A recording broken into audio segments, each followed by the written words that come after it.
जल्दी में था इसलिए टकरा गया। मेरी फ्लाइट छूट जाएगी। मेरे होते हुए तू फ्लाइट में तो क्या 2 मिनट इस एयरपोर्ट पे भी नहीं टिक सकता। और उसका टिकट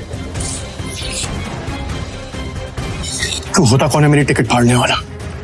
एक एयरलाइन का मालिक बनके खुद को बहुत बड़ा आदमी समझने लगा ना, अगले 10 मिनट में तुझे बर्बाद कर दूंगा, समझा? हेलो, मेरी बात सुनो।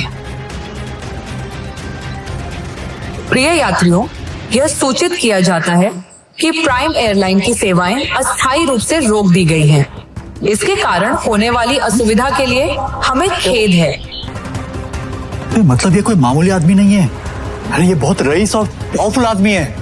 सुनो, सॉरी, माफ कर दीजिए सर, सॉरी सर। ऑनेस्टली अगर मुझे पहले पता होता ना सर, तो मैं खुद आपके लिए एक जेट अरेंज करता। Please forgive me sir. आइंदा से ऐसी गलती नहीं होगी सर। अब एयरलाइन ही नहीं है तो गलती कैसे हो सर?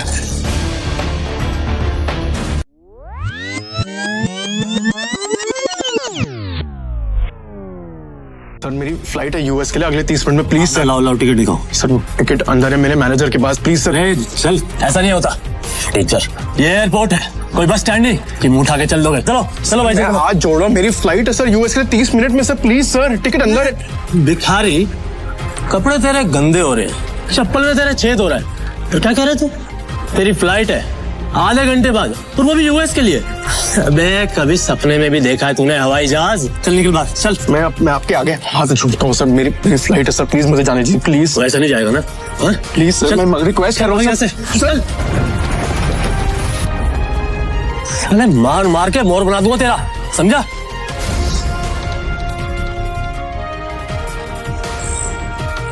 हेलो। तभी शिवम की पत्नी दृष्टि, जो शहर के सबसे अमीर खानदान से बिलोंग करती थी, अपने पति शिवम को सीआईएसएफ सिक्योरिटी गार्ड के आगे गिड़गिड़ाते हुए देख लिया।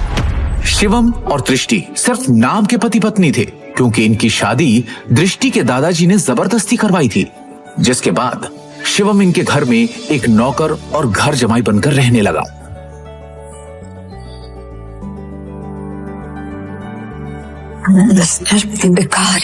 तुम यहाँ क्या कर रहे हो? तुम्हें पता है ना, यहाँ बहुत इंपॉर्टेंट इन्वेस्टर आने वाले हैं मेरे, जिनका वेलकम करने के लिए मैं यहाँ आई हूँ। तो मुझे यहाँ कोई तमाशा नहीं चाहिए। इससे तुम जिससे भी यहाँ आए हो वो सब छोड़ो और चलो ऐसे निकलो ऐसे। इमरजेंसी है, मुझे अमेरिका जाना है, मेरे पास टिकट भी है, लेकिन ये लोग अंदर नहीं जाने दे रहे हैं। प्लीज मेरी मदद करो प्लीज। मुझे हाथ लगाने के बारे में सोचना भी नहीं। अमेरिका जाना है तुम्हें? मुझे अमेरिका की स्पेलिंग सुनाओ एक बार। स्पेलिंग आती है अमेरिका की? मुझे उस बेवकूफ का नाम बताओ जिससे तुम्हारी अमेरिका की टिकट करवाई। और शिवम जो एक छोले कुलचे बेचने वाला मामूली सा लड़का है, उसका अमेरिका से क्या रिश्ता हो सकता है? चुपचाप ऑफिस जाओ और जिन इन्वेस्टर्स को मैं लेकर आ रही हूँ उनके नाश्ते पानी की तैयारी करो। कोई भी गड़बड़ करने से पहले एक बार सोच लेना, वरना देश छोड़ के जाना तो बहुत दूर की बात है, ये शहर और अपना घर छोड़ के जाने से पहले 100 बार सोचोगे। ऐसी हालत करूंगी मैं तुम्हारी नौकरी पाँव पकड़ेगी। इमरजेंसी है, प्लीज हेल्प मी। तभी दृष्टि के साथ आया उसका बिजनेस पार्टनर ऋषभ। दृष्टि से कहता है, किस गरीब भिखारी आदमी से मुंह लगा रही है? सिर्फ 50 रुपए तो भगाओ यहाँ से। इससे बात करना है, ये मेरी बीवी है, समझा तू? ये क्या कह रहा है दृष्टि, ये तुम्हारा हस्बैंड है? ऋषभ का यह सवाल सुनकर दृष्टि कुछ सेकंड के लिए ब्लैंक हो गई, लेकिन फिर उसने बड़ी हिम्मत करके कहा, Come on, Rishabh, like seriously, look at him. तुम किसकी बात पर यकीन कर रहे हो? इसकी हालत देखो। जिस इंसान के पास खड़े रहने में मुझे शर्म आए, तुम्हें सच में लगता है कि वो मेरा पति होगा? चंदा मांगने आया होगा शायद। कुछ पैसे दो और रफा दफा करो इससे, क्योंकि ये इंसान मेरा पति हो ही नहीं सकता। उस समय दृष्टि को शिवम ने पहली बार सिटी हॉस्पिटल में तब देखा था जब वो वहां अपनी मां मृणाल का इलाज कराने आया था। एक रईसजादी लड़की जिसके पास किसी चीज की कोई कमी नहीं थी, फिर भी वो सारे ऐशो आराम छोड़ रोज अपना समय निकालकर उन बीमार कैंसर पेशेंट से मिलने आती थी। दृष्टि उनके गले लग गई और बाकी सारे पेशेंट्स भी दृष्टि को अपना प्यार भरा आशीर्वाद देने लगे। और ये चीज जब शिवम ने देखी तो दृष्टि की दरियादिली ने उसका दिल छू लिया और वो उसी पल अपना दिल दृष्टि को दे बैठा। लेकिन किसे पता था कि किस्मत उन्हें सच में मिलाने वाली है।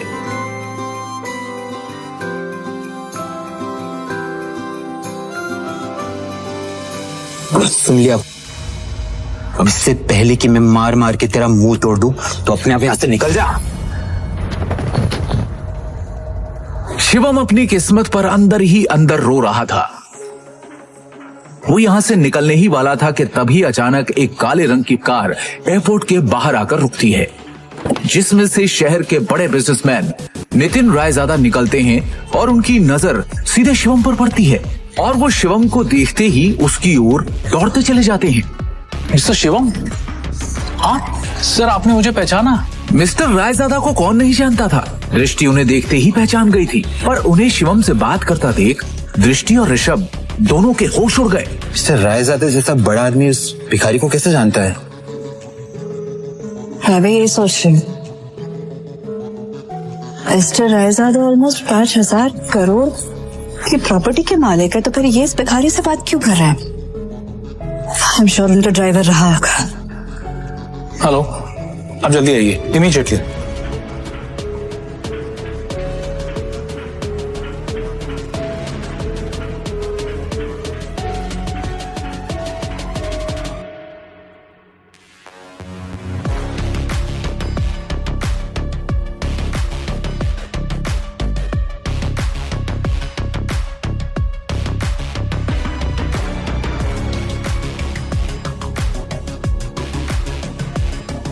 मिस्टर रायजादा से भीख मांग के उस गरीब ने एयरपोर्ट में एंट्री ले ली है।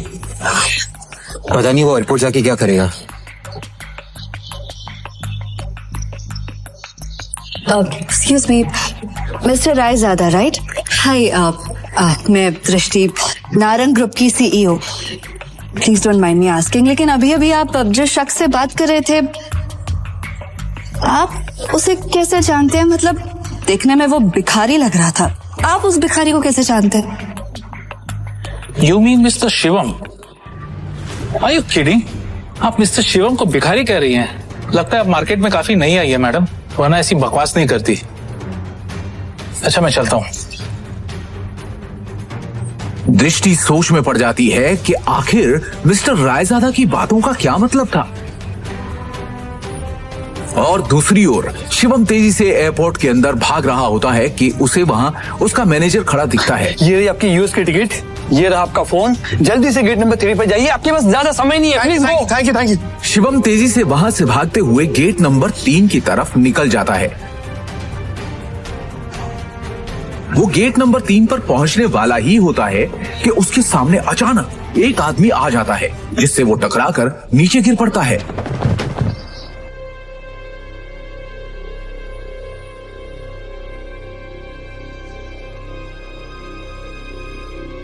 सर आप ठीक है? अबे अंधा है क्या? हाँ, अबे एयरपोर्ट है ये, कॉलोनी का कोई पार्क नहीं है, समझा? और इस बेकारी को यहाँ पे अंदर घुसने किसने दिया? हाँ, जल्दी में था इसलिए टकरा गया। मेरी फ्लाइट छूट जाएगी, मुझे जाने दीजिए प्लीज। सॉरी। मेरे होते हुए तू फ्लाइट में तो क्या 2 मिनट इस एयरपोर्ट पे भी नहीं टिक सकता, समझा? तू जानता नहीं है किससे टकराया है तू, समझा? मेरे सर से टकरा तू जानता नहीं ये कौन है? ये प्राइम एयरलाइंस का मालिक है।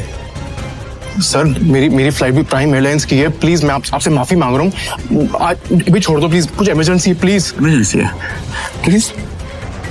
सर मेरी टिकट। मैं भी देखता हूँ तू जैसा भिखारी मेरी एयरलाइंस में कैसा चढ़ता है, समझा ना? टिकट सारे बिछा है, टिकट इसकी। Take him down. लो नीचे उसको। समझा ना? और उसका टिकट।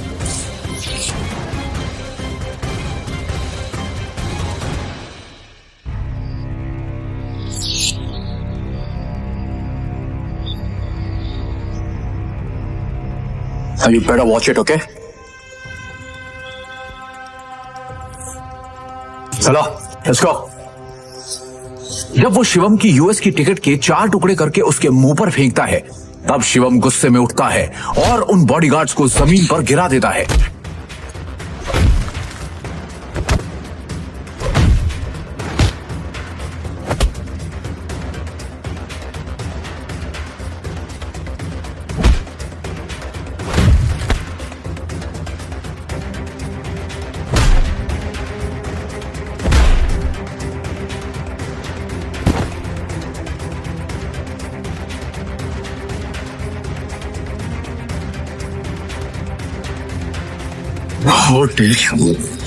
तू होता कौन है मेरी टिकट फाड़ने वाला?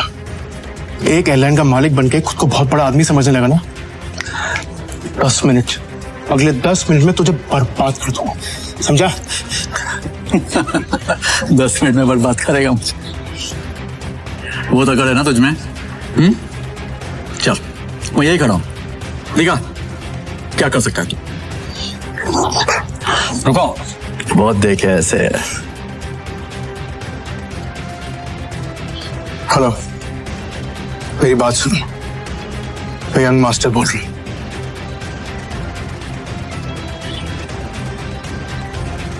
प्रिय यात्रियों, यह सूचित किया जाता है कि प्राइम एयरलाइन की सेवाएं अस्थायी रूप से रोक दी गई हैं। इसके कारण होने वाली असुविधा के लिए हमें खेद है। सभी यात्रीगण से अनुरोध है कि मिस्टर। अद्यतन जानकारी के लिए हेलो। हमारी आधिकारिक वेबसाइट अथॉरिटी या हेल्पलाइन से अथॉरिटी करें।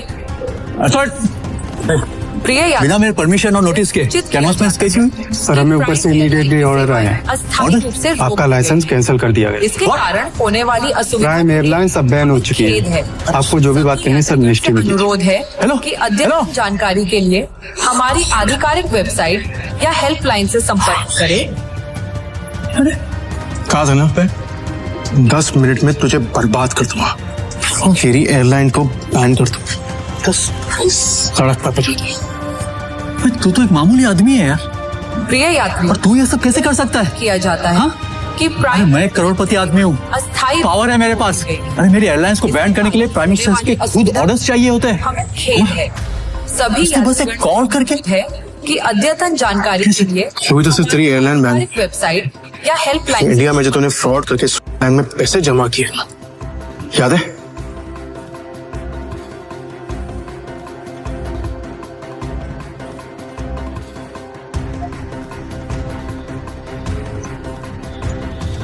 उसके लिए तुझे जेल भी भिजवा सकता, लेकिन अभी इमरजेंसी है, इसलिए इतने में ही छोड़ रहा हूं। न तेरे हाथ में कटोरा देखे ना तो भीख मंगवा दे।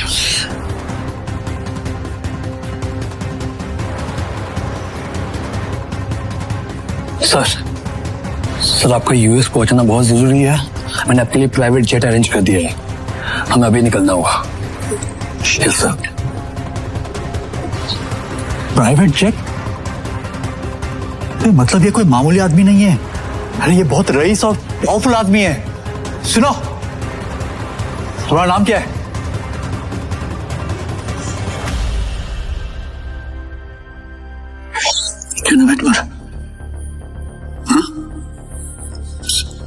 सॉरी माफ कर दीजिए सर, सॉरी सर। ऑनेस्टली अगर मुझे पहले पता होता ना सर, तो मैं खुद आपके लिए एक जेट अरेंज करता। Please forgive me sir. आइंदा से ऐसी गलती नहीं होगी सर। अब एयरलाइन ही नहीं है तो गलती कैसे हो? सर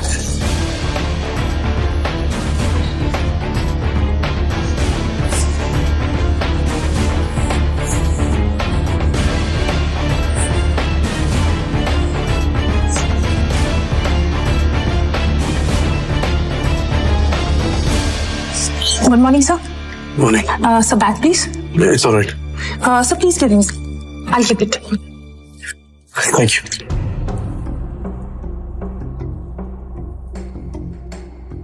पर तभी यूएस से एक कॉल आती है। हेलो। शिवम सर, अब आपको यूएस आने की कोई जरूरत नहीं है। हमें डोनर मिल चुका है और बड़े साहब अब खतरे से बाहर है। हम कल ही उन्हें लेके इंडिया आ रहे हैं। Thank God. मैं तो डर ही गया था। Keep me posted, okay?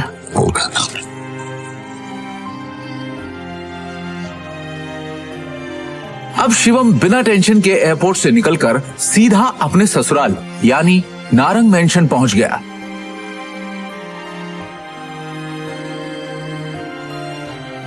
उधर रोज की तरह शिवम दुनिया से बेखबर अपनी ही धुन में हाथों में दृष्टि का लंच बैग और कानों में ईयरफोन्स लगाए ऑफिस आया। गुड मॉर्निंग मिसेस वर्मा, कैसी हैं आप?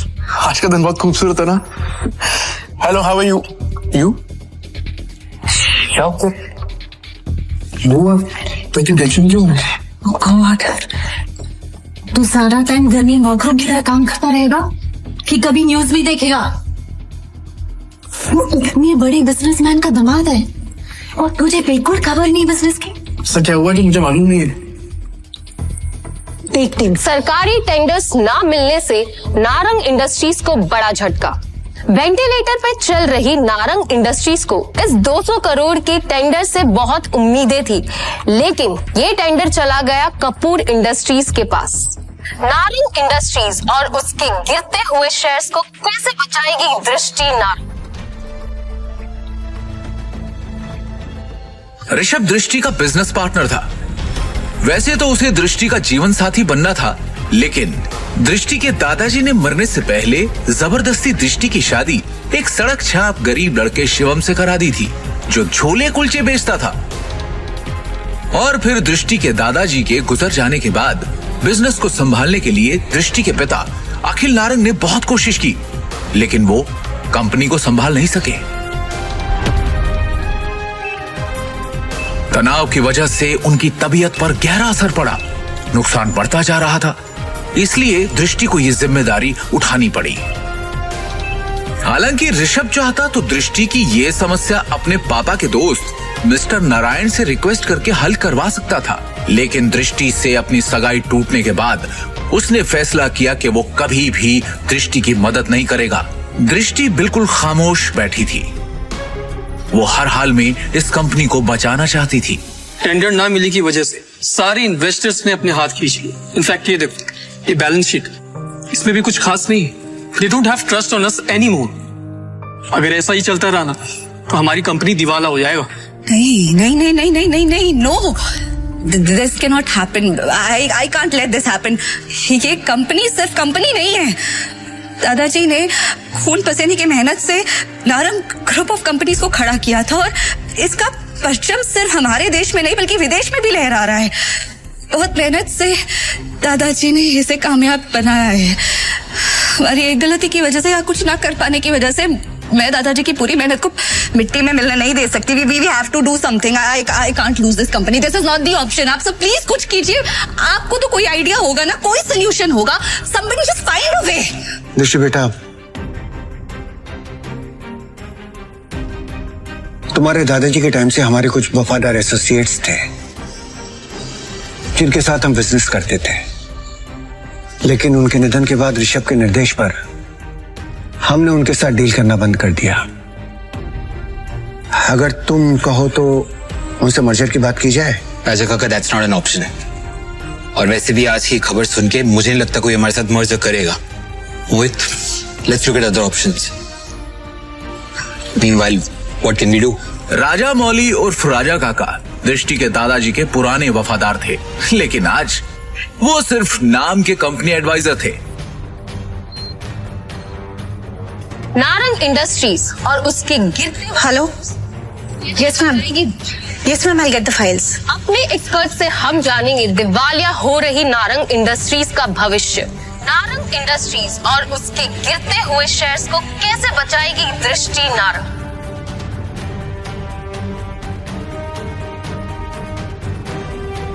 दृष्टि कहाँ पर है? शिवम, तुम घर जाओ, मुझे तुरंत ये फाइल्स देनी है मैम। दृष्टि से मिलना बहुत जरूरी है। I need to meet her right now, please. Shivam, जिद मत करो, घर जाओ। अब जा कर रही है? Meeting room.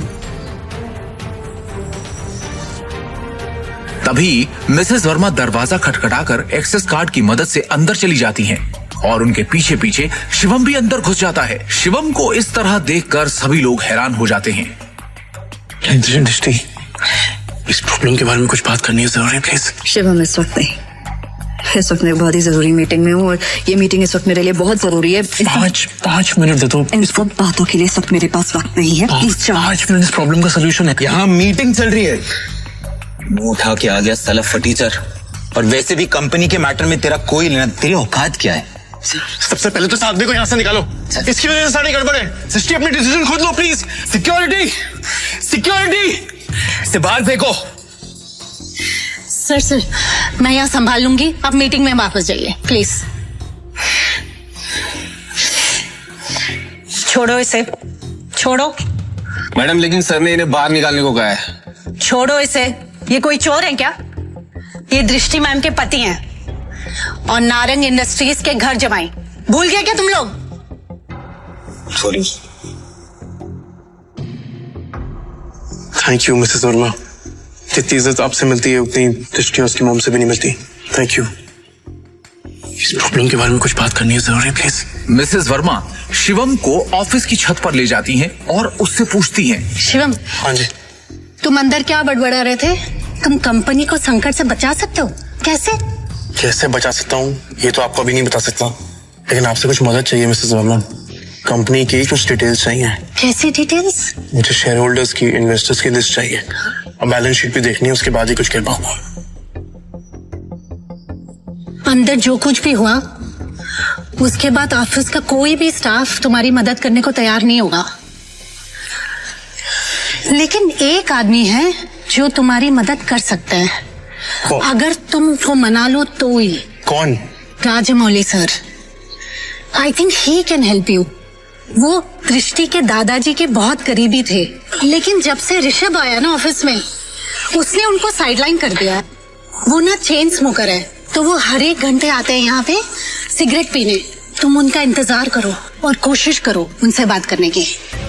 हाँ मैं वापस जाती हूँ। शिवम वहां खड़ा होकर राजा मौली का इंतजार करने लगता है। इसी बीच उसने अपनी जेब से फोन निकाला और किसी को कॉल किया। हेलो। कैसे हैं नितिन राजा जी आप? अरे शिवम जी, आपसे मुलाकात भी हो गई और आज आपका कॉल भी आ गया। हमारे तो भाग्य खुल गए। बोलिए ना सर। आपसे छोटा सा कहूँ। हुक्म किया जाए मालिक।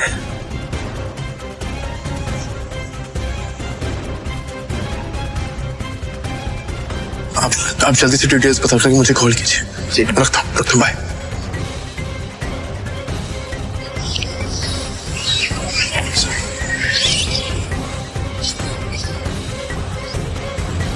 राजा काका, रायजादा ग्रुप और नारंग इंडस्ट्रीज का मर्जर कैसा रहेगा?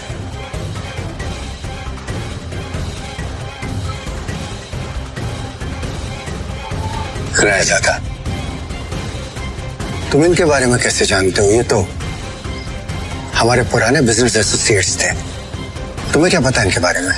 इसके बाद शिवम ने राजा काका को कुछ ऐसा बताया कि उसे सुनने के बाद उनके होश उड़ गए। उन्होंने अपनी सिगरेट वापस रखी और शिवम को अपने साथ कॉन्फ्रेंस रूम ले गए।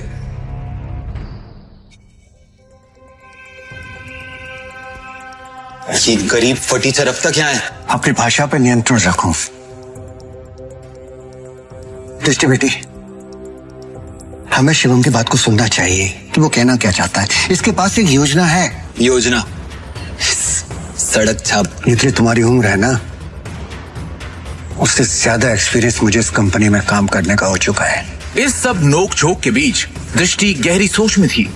उसे अपने दादाजी की एक बात याद आ रही थी। दृष्टि बेटी, शिवम तुम्हारे लिए एक अच्छा जीवन साथी है और एक बात हमेशा याद रखना, जब भी तुम्हें या नारंग इंडस्ट्री पे कोई भी परेशानी आई तो शिवम ही तुम्हें उससे बाहर निकालेगा। आप कहना क्या चाहते हैं? इनफ। शांत हो जाइए आप सब, प्लीज प्लीज थोड़ी देर के लिए चुप हो जाइए। और ऋषभ तुम भी चुप रहो। भूलिए मत आप सब लोग, इस कंपनी की बॉस अब भी मैं हूं। डिसीजन मेकिंग पावर मेरे हाथ में है, होगा वही जो मेरा फैसला होगा। शिवम तुम कहो तुम्हें क्या कहना है? हाँ शिवम।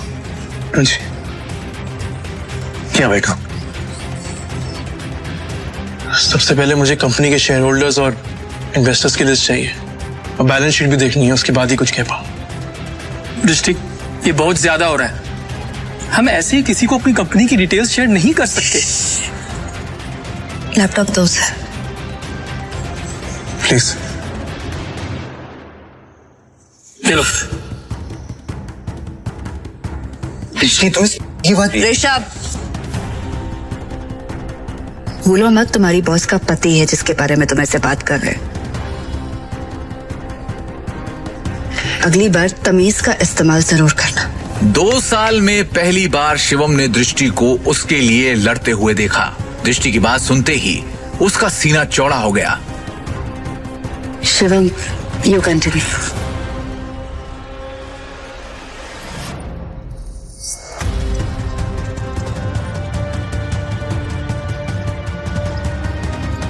बैलेंस शीट की कुछ ट्रांजैक्शन पे मुझे शक है। इन्वेस्टर्स जिस तरह कंपनी छोड़ के जा रहे हैं उसका भी एक पैटर्न है। कुछ तो गड़बड़ है यहाँ पर। अरे क्या बकवास कर रहा है, कुछ भी बोल रहा है ये आदमी। हवा में बात करना बंद करो और ये बताओ कि गिरते शहर को कैसे रोके। हमें हमारे कंपनी से सारे शेयर बायबैक करने होंगे, सिंपल। अरे वाह, एकदम शानदार और नया आइडिया तुम्हारा। तुम्हें क्या लगता है? अरे इसे क्या लगता है कि हम लोग ने इस बारे में सोचा नहीं होगा? शांत हो जाओ। शिवम, फंड्स कहाँ हैं हमारे पास? 1 मिनट दो मुझे, बस 1 मिनट। इतना कहकर शिवम ने अपने फोन से एक नंबर मिलाया और उसके बाद जो उसने फोन पर कहा उसे सुनकर सबके होश उड़ गए। ऋषभ और मोहित की आंखें फटी की फटी रह गई। मिस्टर टोकस, मेरी बात ध्यान से सुनिएगा। सबसे पहली बात, राजाडा ग्रुप से नारंग इंडस्ट्रीज को फौरन 500 करोड़ ट्रांसफर कीजिए। दूसरी बात, राजाडा ग्रुप और नारंग इंडस्ट्रीज के बीच में मर्जर अनाउंस कीजिए। और हाँ, आखिरी बात, कपूर इंडस्ट्रीज के सारे शेयर खरीद लीजिए जल्दी। दृष्टि शिवम की इतनी बड़ी बड़ी बातें सुनकर हैरान थी। उसे यकीन ही नहीं हो रहा था कि उसका घर जमाई पति इतनी बड़ी कंपनी से उसकी नारंग इंडस्ट्री का मर्जर करवा रहा था। दृष्टि ने शिवम से कहा, शिवम, तुम हो कौन? ब्रेकिंग न्यूज, बड़ी खबर आ रही है इस वक्त हमारे पास। रायजादा ग्रुप ने नारंग इंडस्ट्रीज के साथ मर्जर की घोषणा कर दी है। इस खबर ने नारंग इंडस्ट्रीज को फर्श से अर्श तक पहुंचा दिया है। नारंग इंडस्ट्रीज के शेयर प्राइस ने वापस से रफ्तार पकड़ी है। नारंग इंडस्ट्रीज का दुनिया की सबसे बड़ी कंपनी रायजादा ग्रुप से जुड़ना काफी फायदेमंद साबित होगा।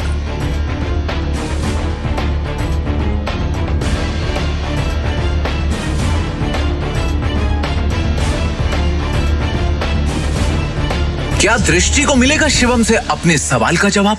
आखिर क्या राज छुपा है शिवम की असलियत के पीछे? रायजादा ग्रुप से शिवम का क्या रिश्ता है? ये सब जो अभी अभी हुआ था, ये किसी जादुई सपने से कम नहीं था। लेकिन एक बात जो अब भी सबकी नजरों से शिवम ने छुपाकर रखी थी, वो थी उसकी आंतरिक शक्तियां, जिसे शिवम उजागर करने की कोशिश कई दिनों से कर रहा था। शिवम वहां से निकलकर एक शादी में गया था जहां उसे करण मिला था, जो कि दृष्टि का कजन था। वो शिवम को बेइज्जत करने से कभी बाज नहीं आता था। शिवम और उसके बीच नोक-झोंक कई समय से चलती आ रही थी, लेकिन उस दिन शिवम ने करण की बेइज्जती पूरे रिश्तेदारों के सामने कर दी और वहां से घर चला गया। करण ने अपने गुस्से को पी लिया और ठान लिया कि वो शिवम को नहीं बख्शेगा। दूसरी ओर अपना खाना खत्म करके शिवम ने अपने बर्तन धोए और फिर वो अपने बेड पर आराम करने बैठ गया। ध्यान या मेडिटेशन करने की महारत उसने पिछले कुछ सालों में ही पाई थी। शिवम के लिए मेडिटेशन उसके शरीर के अंदर दिन भर में जमा हुई गंदगी बाहर निकालने का एक जरिया है। और तभी शिवम ने हाथ आगे बढ़ाया और बेड के साइड में रखा एक काला पत्थर उठाया। उसे मुट्ठी में बंद कर जैसे ही उसने हाथ को हल्के से घुमाया, वो पत्थर राख बन उसकी उंगलियों के बीच से सरक गया। शिवम की आंखों में उत्साह भर गया और उसने खुद से कहा, भस्म शक्ति ने अपना रूप ले लिया है। अरजा, उसके गुरु ने भी तो यही कहा था कि वो तक्षक महल का वंशज तभी माना जाएगा जब वो अपनी अंदरूनी शक्तियों को जगा लेगा, और तब उसकी तलाश शुरू होगी ढूंढने के लिए रायजादा परिवार के उन खास लोगों को जिनसे वो अपने गुरु के निशानी के तौर पर दिए जेड पत्थर की मदद से मिल पाएगा। वही वो पल होगा जब शिवम अपनी जिंदगी को बदल पाएगा। सिर्फ इतना ही नहीं, इसके साथ ही शिवम के हाथ वो सब भी लगेगा जो आम इंसान की पहुंच में नहीं, जैसे कि पौराणिक औषधियां, धन और उसके पूर्वज। यही तो होता है इस विद्या में। इसमें किसी के वैभव और उसकी शक्ति की कोई सीमा नहीं है। सक्का अपने गुरु का निशानी के तौर पर दिया हरा पत्थर अपने हाथों में घुमाते हुए शिवम ने सोचा, मेरी शक्तियां पूरी तरह से जागृत हो चुकी हैं। अब वक्त आ चुका है मामले को अपने हाथों में लेने का, एक्शन में आने का। शिवम ने अपनी शक्तियां जागृत होने के बाद उनसे अपनी शक्तियों के दम पर दृष्टि के ऑफिस में हुई सारी चीजों को दृष्टि और वहां मौजूद सब लोगों को भुलवा दिया। यहां तक कि नितिन रायजादा भी अब शिवम के साथ हुई बातों को भूल चुके थे। ऐसा शिवम ने क्यों करा, वो तो वक्त ही बताएगा। अगले दिन शिवम की मुलाकात उसके पिता से हो गई, जो कि इतने दिनों से उसे मिलने के लिए मजबूर कर रहे थे। तुम्हारे दादाजी पिछले 2 सालों से बिस्तर पर हैं, बहुत बीमार हैं। अपने बिगड़ते स्वास्थ्य के बावजूद वो बस एक ही जिद लेकर बैठे हैं कि केवल एक बार फिर तुमसे मिलना चाहते हैं। वो बस चाहते हैं कि तुम वापस आ जाओ। भावेश, जो कि शिवम के पिता हैं, उन्होंने कहा, तुम्हारे चाचा की भी शादी हो चुकी है, लेकिन तुम्हारे ताऊजी और चाचा जी के यहाँ केवल 2 बेटियां हैं। शाह खानदान का इकलौता दावेदार। शिवम ने खुद को नीचा दिखाने के लिए बुदबुदाया। तो आप चाहते हैं कि मैं परिवार की विरासत के लिए आपकी सौदेबाजी का हथियार बन जाऊं? तुम सच में बहुत भोले हो, भावेश ने ठंडे स्वर में कहा। हमारे परिवार का जो व्यापार है, उसकी अनगिनत शाखाओं के अलावा हमारे शाह परिवार का दिल्ली और उसके आसपास के इलाकों में एक बड़ा पारिवारिक व्यवसाय है। परिवार के नियमों के अनुसार अगर परिवार के मुखिया की मृत्यु हो जाती है और तीसरी पीढ़ी को संभालने वाला कोई नहीं है, तो परिवार के मुखिया को दूसरे परिवार से बदल दिया जाएगा और उस समय से शाह परिवार पर हमारी शाखा का शासन नहीं होगा। और इसका मुझसे क्या लेना देना है? शिवम ने शांति से पूछा। तुम्हारे दादाजी के बीमार पड़ने के बाद से ही पिछले कुछ वर्षों में तुम्हारे चाचा और ताऊजी पहले से ही परिवार की विरासत और सत्ता की हकदारी के लिए लड़ने की तैयारी में जुट चुके हैं, जिससे परिवार के भीतर एक जबरदस्ती का हंगामा हो रहा है। क्या तुम बस ऐसे ही हाथ पर हाथ रखकर बैठे रहोगे और कुछ नहीं करोगे? भावेश ने निराशा भरी नजरों से पूछा। शिवम थोड़ा झुंझलाया और उसने उपहास भरी मुस्कान से भावेश की तरफ देखा। आखिरकार वो अपने पिता भावेश के वास्तविक स्वरूप को भली भांति जानता था। सत्ता के लिए वो दूसरों की भावनाओं की परवाह किए बिना वो सब कर सकते थे जो जरूरी बन जाए।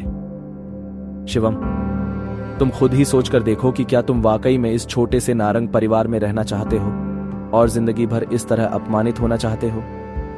भावेश ने शिवम से पूछा। कल नारंग परिवार की शादी के दौरान तुम्हें इतना बड़ा अपमान सहना पड़ा। भावेश ने कहा, क्या तुम उनसे बदला लेने की शक्ति नहीं चाहते? क्या तुम नहीं चाहते कि तुम्हें वो रुतबा, वो शोहरत, वो ताकत मिल जाए कि तुम जब चाहो तब पूरे नारंग परिवार को अपने सामने पैरों पर घुटने टेकने के लिए मजबूर कर दो? भावेश के ये कहते ही शिवम ने उसकी तरफ देखा और फिर एक गहरी सोच में डूब गया।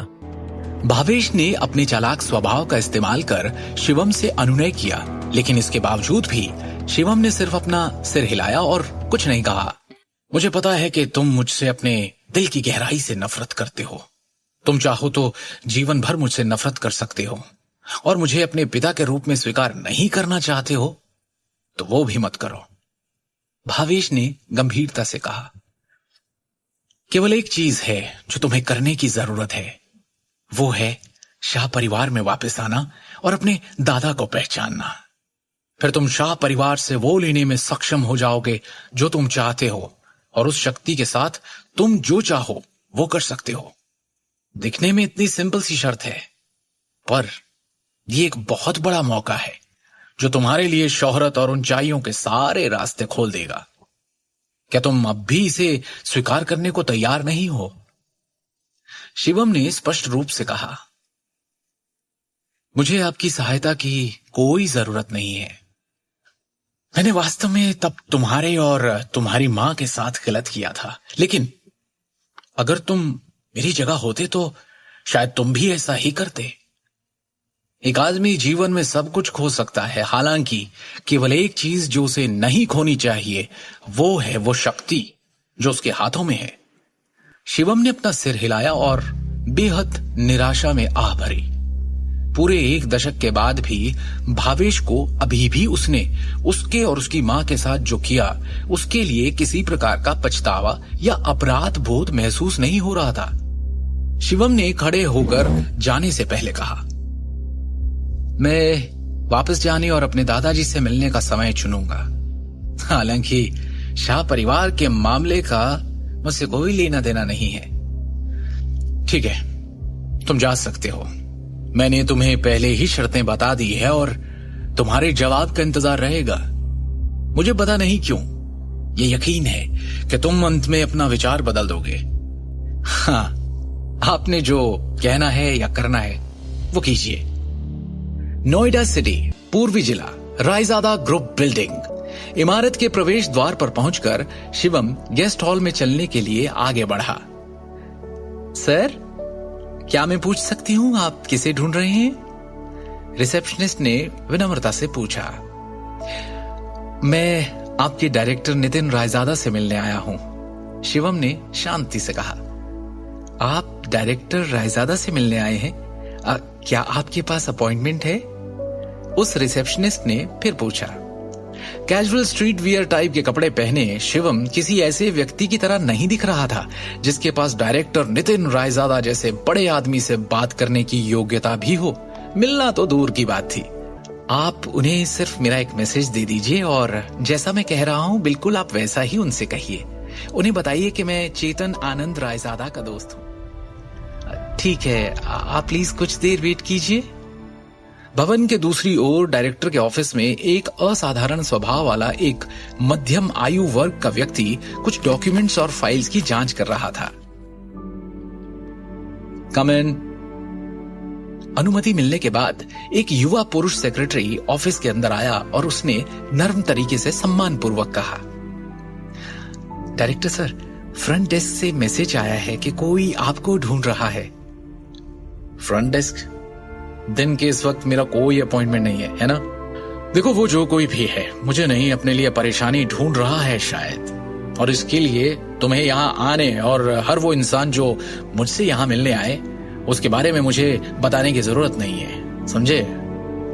सर, वो एक्चुअली सेक्रेटरी थोड़ा सा हिचकिचाया और फिर उसने कहा, सर, उस आदमी ने आपको एक मैसेज देने के लिए कहा है।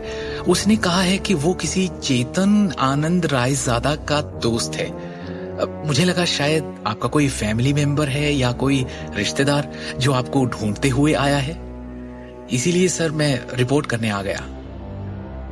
चेतन आनंद रायजादा? और उसने गंभीरता से सेक्रेटरी को देखा।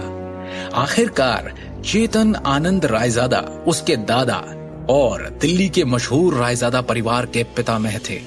पूरे शाही शहर में केवल रायजादा परिवार के प्रत्यक्ष वंशज ही अपने दादा के नाम का हिस्सा जानते थे। उनके पूरे नाम की तो बात ही छोड़ दें। कैसा दिखता है वो आदमी जो नीचे आया है? नितिन ने पूछा। सेक्रेटरी ने तुरंत जवाब दिया, यंग है सर, यही कोई 23-24 साल का होगा।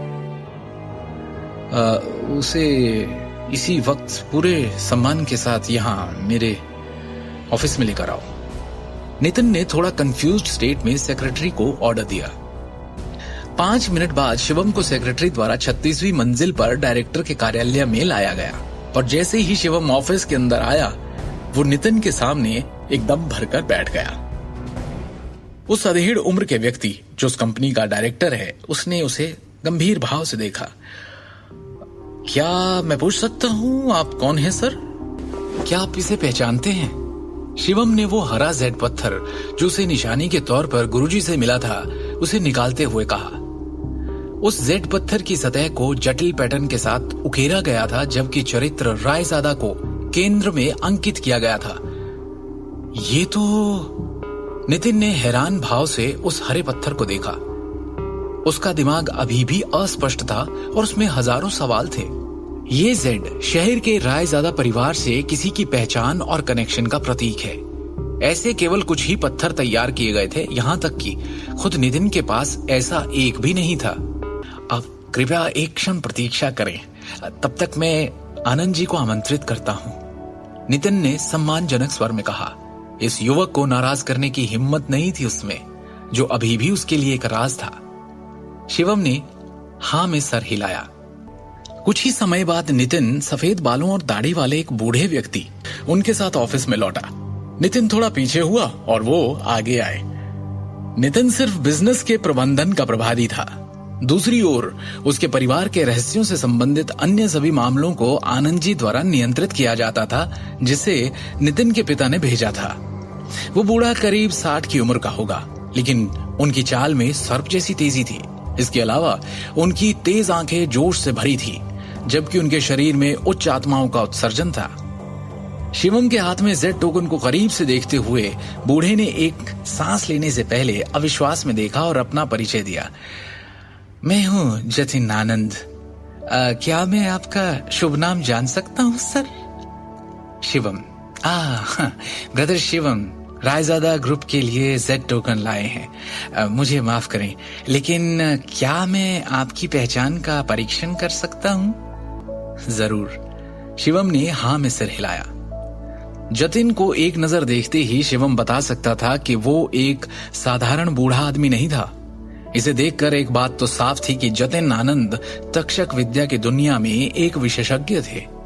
जवाब में सिर हिलाने के बाद जतिन ने अचानक अपनी कलाई को हिलाया और एक जेड गेंद को रोल करते हुए फेंका, जो हवा में घूमती हुई तेजी से शिवम की ओर जा रही थी। अचानक हुए हमले के बावजूद शिवम ने तेजी से अपनी तरफ आती हुई उस जेड बॉल को नंगे हाथों से पकड़ लिया और अपनी सीट पर बैठ गया। और जैसे ही उसने अपनी मुट्ठी खोली, उसकी उंगलियों के बीच से जेड धूल का ढेर फिसलने लगा। इस अप्रत्याशित दृश्य को देखकर नितिन की आंखें चमक गई। जतिन आनंद की अभिव्यक्ति भी फीकी पड़ गई और वो खुद से बुदबुदाए, एक आंतरिक शक्ति विशेषज्ञ इतनी कम उम्र में? कहीं ये उस इंसान का वंशज तो नहीं? रायजादा परिवार के एक बुजुर्ग के रूप में वो प्राचीन तक्षक विद्या से संबंधित गांधी परिवार के रहस्यों के संपर्क में आए थे। इस प्रकार वो मोटे तौर पर शिवम की असली पहचान का अनुमान लगा सकते थे। जतिन आनंद ने झुककर सम्मानपूर्वक कहा, मैं रायजादा परिवार की तीसरी शाखा का बड़ा जतिन आनंद आपका अभिवादन करता हूं, महान Elder. Nitin Raizada great Elder का अभिवादन करता है, नितिन ने गंभीर स्वर में कहा। शिवम के हाथ में जेड टोकन रायजादा परिवार के महान बुजुर्ग की पहचान का प्रतिनिधित्व करता है। रायजादा परिवार के नियम बेहद सख्त थे और किसी को भी उनका अपमान करने की अनुमति नहीं थी। अपनी पहचान स्वीकार किए जाने के बाद शिवम ने थोड़ा सिर हिलाया। द ग्रेट एल्डर इस बार ईस्ट ब्रांच ग्रुप में आए हैं। क्या मैं आपके लिए कुछ कर सकता हूं? जतिन ने गंभीरता से पूछा और उनके इस सवाल पर शिवम के अंदर हजारों बातों का तूफान सा उठ पड़ा। शिवम को पता है कि वो रायजादा ग्रुप के ऑफिस में क्यों आया है, उसे उनसे क्या मांगना है, पर इससे पहले कि वो अपनी बात कहता, उसका फोन बज उठता है। शिवम, फौरन मेट्रो सिटी हॉस्पिटल पहुंचो। मैंने तुम्हारे और दृष्टि के तलाक के कागजात बनवा लिए हैं। अभी के अभी आकर उन पर साइन करो। फोन की दूसरी ओर से दृष्टि की माँ सिमी ने चीखते हुए कहा, आप हॉस्पिटल में क्यों हैं? क्या चल रहा है मम्मी जी? शिवम ने गंभीरता से पूछा। दृष्टि के पापा फैक्ट्री में थे जब करण अचानक फैक्ट्री खरीदने आ गया। वहां कुछ ऐसा हुआ कि ये घायल हो गए। हॉस्पिटल में एडमिट करना पड़ा। करण और दृष्टि में भी बहस हुई और दृष्टि बेहोश हो गई। करण अब भी गुस्से में है। कर्ज के भुगतान के लिए जबरदस्ती हमारा घर बेचने पर तुला है। बस एक शर्त पर हमें बख्शने को तैयार है कि दृष्टि तुम्हें तलाक दे दे। हम ये सब और नहीं सह सकते। भगवान के लिए उसे तलाक दे दो। सिमी विनती करते हुए रो पड़ी। मैं वहां पहुंचता हूं, कहकर जैसे ही शिवम ने फोन रखा, उसका चेहरा भावहीन सा हो गया। दृष्टि बेहोश हो गई। शिवम की आंखों में ऐसा क्रोध उमड़ पड़ा जैसा आज तक कभी किसी ने नहीं देखा। उसने जतिन और नितिन की ओर देखते हुए शांति और अधिकार के साथ कहा, मैं चाहता हूं कि पूरी की पूरी नारंग एम्पायर दिवालिया हो जाए, वो भी एक दिन के अंदर। ग्रेट एल्डर, आपकी आज्ञा सर आंखों पर। नितिन रायजादा ने सम्मानपूर्वक उत्तर दिया। दिल्ली के सबसे बड़े मेट्रो सिटी हॉस्पिटल में शिवम जल्दी से कमरा नंबर 608 में पहुंचा। जानते हो ना क्यों हो रहा है ये सब हमारे साथ?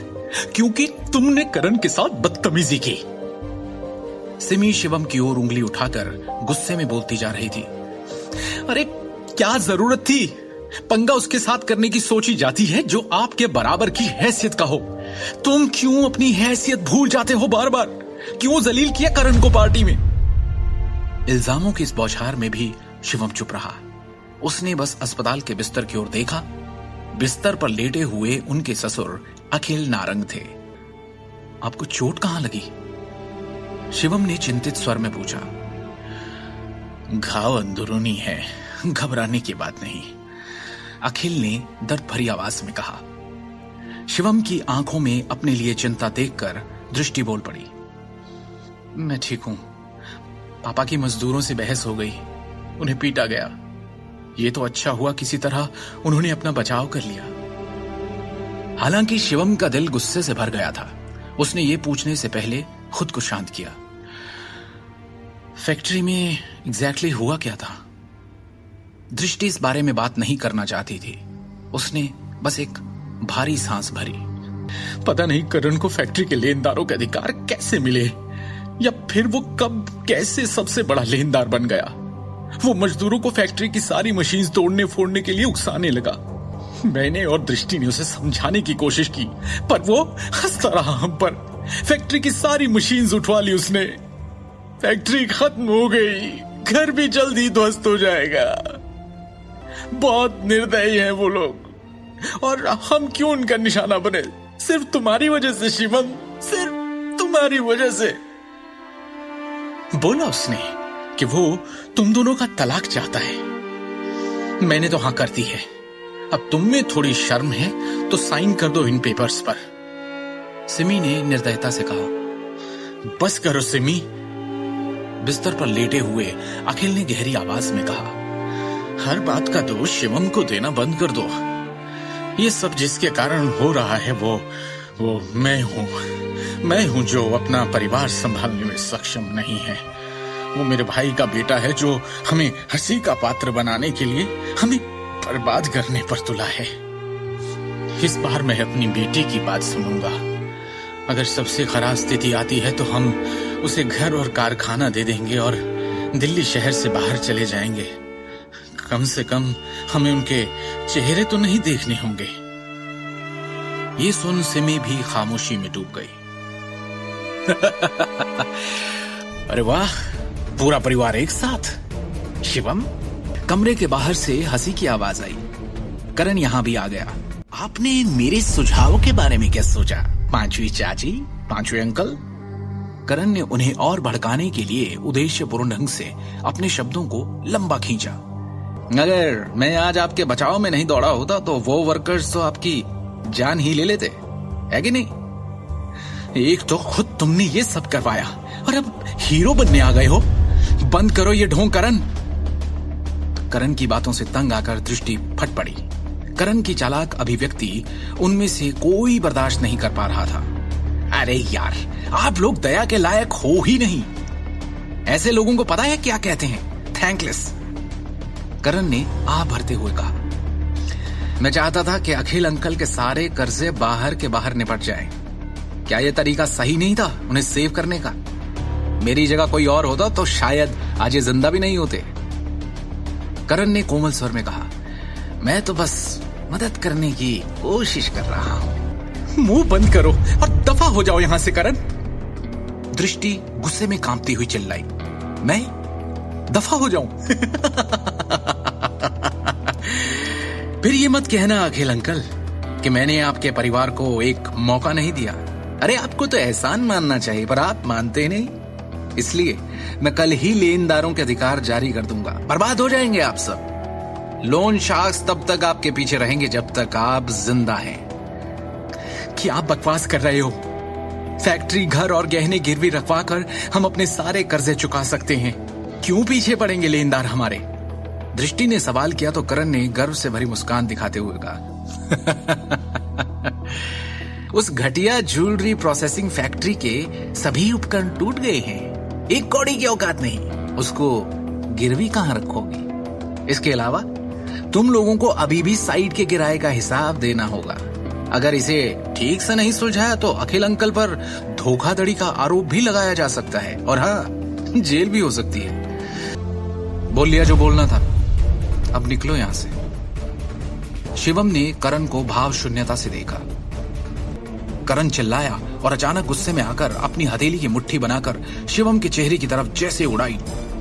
ठाक की आवाज के साथ शिवम ने उसकी मुट्ठी एक झटके में अपनी हथेली से रोकी और बिना दया के एक झटके में उसे उल्टा घुमा दिया। बेइज्जती, हैरानी और गुस्से के घूंट पीकर उसने जहर उगलते हुए कहा, तेरी ये मजाल, तूने मुझे हाथ लगाया, मुझे, करण नारंग को। उसने दृष्टि के परिवार की ओर देखकर कहा, और तुम लोगों को भी नहीं छोड़ूंगा मैं। इस परिवार की कहानी अब खत्म समझो। अब तुम में से कोई नहीं बच सकता। अभी उसके साथ जो हुआ, करण को अब भी उस पर यकीन नहीं हो रहा था। बौखलाया हुआ, हड़बड़ाता हुआ उन्हें धमकी देकर वो वहां से तेज कदमों के साथ निकल गया। ये क्या कर दिया? किस पे हाथ उठा दिया? तुम्हें क्या लगता है ये कोई छोटी सी बात है? माफ कर देंगे वो लोग। अरे इसके बाद वो क्या करेंगे हमारे साथ तुम सोच भी नहीं सकते। सिमी ने अत्यंत घबराकर डरे हुए लहजे में कहा, क्या जरूरत थी ये सब करने की? अब क्या होगा हमारा? कौन बचाएगा? बर्बाद कर देंगे ये लोग हमें।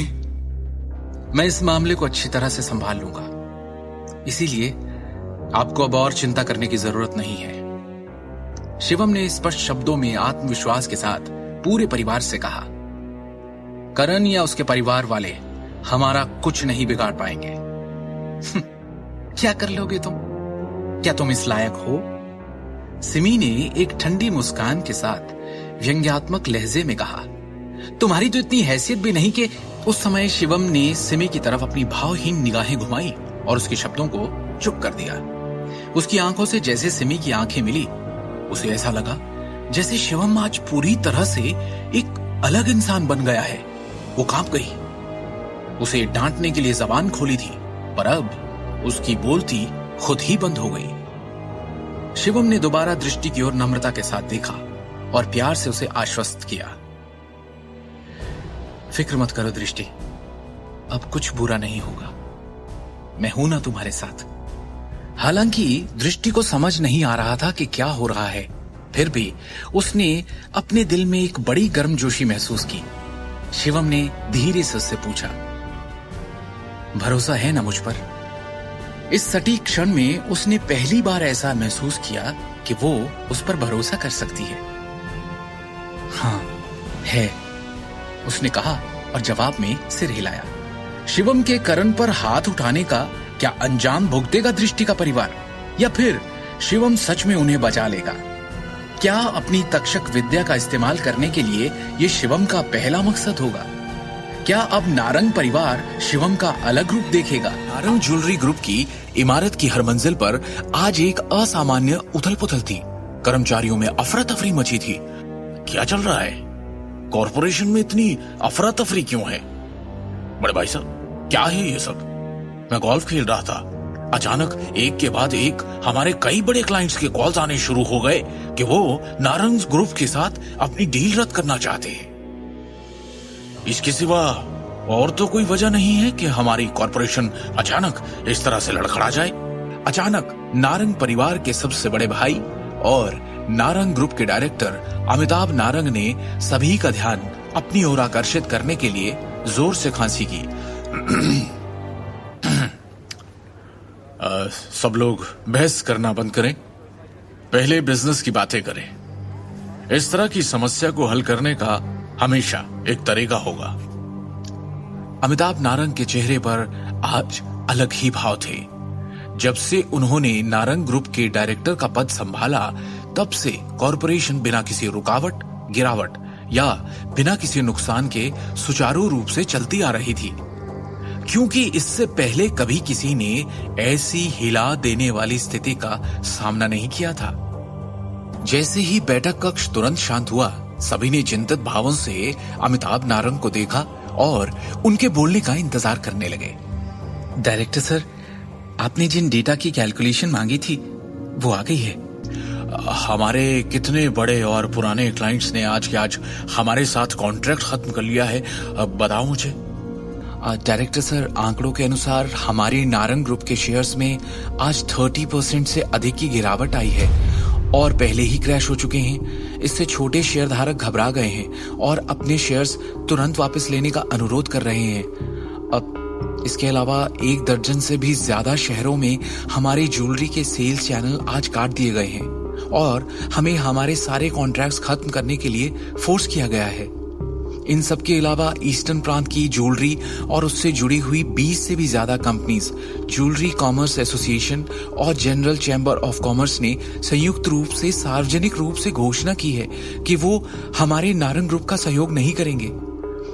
अभी स्थिति ये है कि मार्केट में हमारे नारंग ग्रुप पर कोई भरोसा करने को तैयार नहीं है। अमिताभ नारंग का चेहरा ऐसे पीला पड़ गया जैसे उन्होंने कोई भूत देख लिया हो। उन्हें खुद अभी तक ये बात समझ नहीं आ रही थी कि उन्होंने किस ताकतवर शख्स को इतना नाराज कर दिया कि उसने पूरे के पूरे नारंग ग्रुप का दिवालिया निकाल दिया, वो भी एक दिन के अंदर। उन्होंने अजीत की तरफ देखा और पूछा, अजीत, क्या तुम इस समस्या का कोई समाधान लेकर आए हो? चिंता वाली बात यह है कि कोई स्पष्ट रूप से पर्दे के पीछे के तार खींच रहा है और हमारे ग्रुप को निशाना बना रहा है। हालांकि अजीत नारंग को भी समझ नहीं आ रहा था कि क्या किया जाए। उसका चेहरा राख हो गया था। अभी के लिए हमें तार खींचने के लिए जिम्मेदार व्यक्ति का पता लगाना चाहिए। हम तब तक देख सकते हैं कि क्या बातचीत के लिए अभी भी कोई जगह है। अजीत नारंग ने असहाय रूप से कहा। दोनों मुखिया समझ नहीं पा रहे थे कि उन्होंने किसे नाराज किया है। आखिर किसके पास एक दिन के अंदर नारंग ग्रुप को दिवालिया होने के कगार पर खड़ा करने की शक्ति थी। ये देखकर कि दोनों मुखिया भी बेबस थे, बैठक कक्ष और भी बेचैन हो गया क्योंकि शेयरधारक आगे की चर्चा में पड़ गए कि तभी कक्ष के दरवाजे पर दस्तक हुई और वो चश्मे वाली युवा महिला सेक्रेटरी फिर से अंदर आई। उसके चेहरे पर इस वक्त और भी ज्यादा परेशानी के भाव थे। महिला सेक्रेटरी ने गंभीर लहजे में कहा, वाइस चेयरमैन, किसी ने हमें अभी फोन किया है। वो रायजादा ग्रुप के सेक्रेटरी विक्रम टोकस हैं। इस बार वो आपसे नारंग ग्रुप के मामलों पर कुछ बात करना चाहते हैं। मुझसे बात करना चाहते हैं? अजीत नारंग ने असमंजस में उत्तर दिया। वहां मौजूद सभी लोग हैरान हो गए। आखिर क्या उस व्यक्ति को पहले एग्जीक्यूटिव डायरेक्टर सबसे बड़े भाई की तलाश नहीं करनी चाहिए? वो तीसरे भाई की तलाश क्यों करेंगे? कहीं ऐसा तो नहीं? इस वक्त सम्मेलन कक्ष में बैठे सभी लोग ये अनुमान लगा सकते हैं कि वो आदमी बड़े भाई से न मिलकर तीसरे भाई से मिलने क्यों आया होगा, क्योंकि सभी की संदेह भरी निगाहें अजीत नारंग पर जा टिकी थी। अजीत, क्या इस मामले का तुमसे कोई लेना देना है? क्या तुमने किसी भी तरह से रायजादा ग्रुप को ठेस पहुंचाई है? क्या मजाक है? आखिर नारंग ग्रुप का कोई भी शख्स रायजादा ग्रुप जैसे ताकतवर बिजनेस टाइकून से टकराने की हिम्मत कैसे कर सकता है? रायजादा ग्रुप के एक इशारे पर सारा नारंग ग्रुप एक चुटकी में दिवालिया हो जाएगा। तो फिर मैं कैसे? अजीत नारंग ने जल्दी से उनके साथ सभी संबंधों से इनकार कर दिया। हम जल्दी ही पता लगा लेंगे। आप फोन उठाओ और स्पीकर चालू करो। देखते हैं रायजादा ग्रुप का क्या कहना है। अमिताभ नारंग ने ठंडे स्वर में कहा। इस समय अजीत नारंग काफी दबाव में था। बिना किसी विकल्प के उसने सभी शेयरधारकों के सामने सेक्रेटरी विक्रम टोकस का फोन उठाया। क्या आप अजीत नारंग हैं? फोन के दूसरी छोर पर सेक्रेटरी विक्रम टोकस की आवाज बहुत ठंडी थी। हाँ mister Tokas, good morning. Ajit Narang ने विनम्रता से जवाब दिया। 1 घंटे बाद हम एक बड़ी मीटिंग बुलाएंगे। इसके लिए प्लीज नारंग ग्रुप के सारे मैनेजमेंट को फौरन सूचित कर दीजिए। हमारा रायजादा ग्रुप आपकी कंपनी के एक्विजिशन यानी अधिग्रहण के बारे में बात करने के लिए आएगा। अपने बेटे करण नारंग को मीटिंग में बुलाना मत भूलिएगा। विक्रम ने कहा। जी बिल्कुल, अजीत ने तुरंत उत्तर दिया, क्योंकि वो विक्रम टोकस को अपमानित करने की जरूरत नहीं कर सकता था। फोन की एक बीप के साथ विक्रम ने आखिरकार कॉल काट दिया।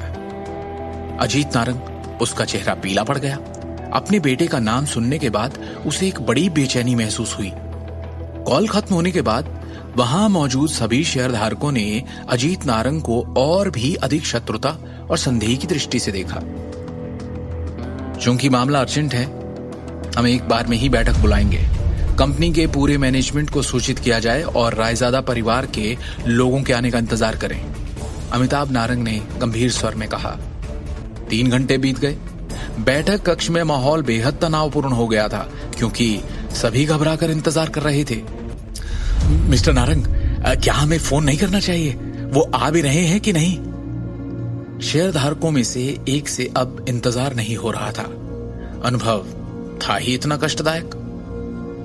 हम केवल इंतजार कर सकते हैं। आखिरकार हमारे ग्रुप की जीवन रेखा पहले से ही रायजादा परिवार के हाथों में है, अमिताभ ने गंभीरता से कहा। इसी दौरान एक युवक अचानक अपनी बिजनेस टीम और 2 अन्य वकीलों के साथ बैठक में चला गया। सब लोग मुझे अपना परिचय दें। मैं रायजादा ग्रुप के नारंग ग्रुप एक्विजिशन का इंचार्ज हूं, सेक्रेटरी विक्रम टोकस ने गंभीर अभिव्यक्ति के साथ कहा। और हां, मैं नारंग ज्वेलरी ग्रुप का नया चेयरमैन भी हूं। डायरेक्टर अमिताभ नारंग की जगह कॉरपोरेशन के मामले अब मैं संभालूंगा। इतना कहने के बाद सेक्रेटरी टोकस ने चेयरमैन की कुर्सी खोल दी और बोल्ड अंदाज में बैठ गया। भवानी नारंग के निधन के बाद से नारंग ग्रुप के चेयरमैन का पद खाली था। यहां तक कि अमिताभ और अजीत नारंग ने भी खुद को डायरेक्टर के पद तक ही रखा। ये नजारा देखकर नारंग परिवार के सभी सदस्यों के चेहरे पर घृणा आ गई और वो चुप रहे, क्योंकि वो रायजादा ग्रुप को नाराज नहीं करना चाहते। सेक्रेटरी टोकस परिवार के सभी लोगों के हाव भाव देखकर मुस्कुराया और बोला, आगे बढ़ने से पहले ऐसा लगता है आप सब में काफी लोगों की समझ में नहीं आया कि अभी स्थिति एग्जैक्टली है क्या। इस समय मेरे हाथों में नारंग की ज्वेलरी ग्रुप के 55% शेयर हैं। इसके अलावा मैं मैनेजमेंट के तहत 20 ज्वेलरी फैक्ट्रीज और 30 आभूषण फ्लैगशिप स्टोर्स के कंट्रोल में हूं। मेरा मानना है कि अगर मैं चेयरमैन का पद लेता हूं तो किसी को आपत्ति नहीं होगी, है ना? टोकस के ये शब्द एक ढोल की तरह लग रहे थे जो सभी के मन में गहराई से उतर गए, जिससे वो चुप हो गए। ये एक्विजिशन के दस्तावेज हैं, प्लीज आप सभी एक बार ध्यान से पढ़ लीजिए। टोकस ने दस्तावेज की कॉपियां सभी में बांटने का आदेश दिया। उपस्थित सभी शेयर धारकों ने दस्तावेजों को पढ़ते हुए और गहराई से विचार करते हुए गंभीर भाव प्रकट किए कि तभी शांति में विक्रम टोकस की आवाज फिर से आई, एक अलग अंदाज में। करण नारंग कौन है? आगे की कहानी जानने के लिए देखिए अगला एपिसोड सिर्फ पॉकेट एफएम के यूट्यूब चैनल पर, और शिवम द हिडन वॉरियर के सारे एपिसोड्स को सुनने के लिए डिस्क्रिप्शन में दी लिंक से डाउनलोड करें पॉकेट एफएम ऐप।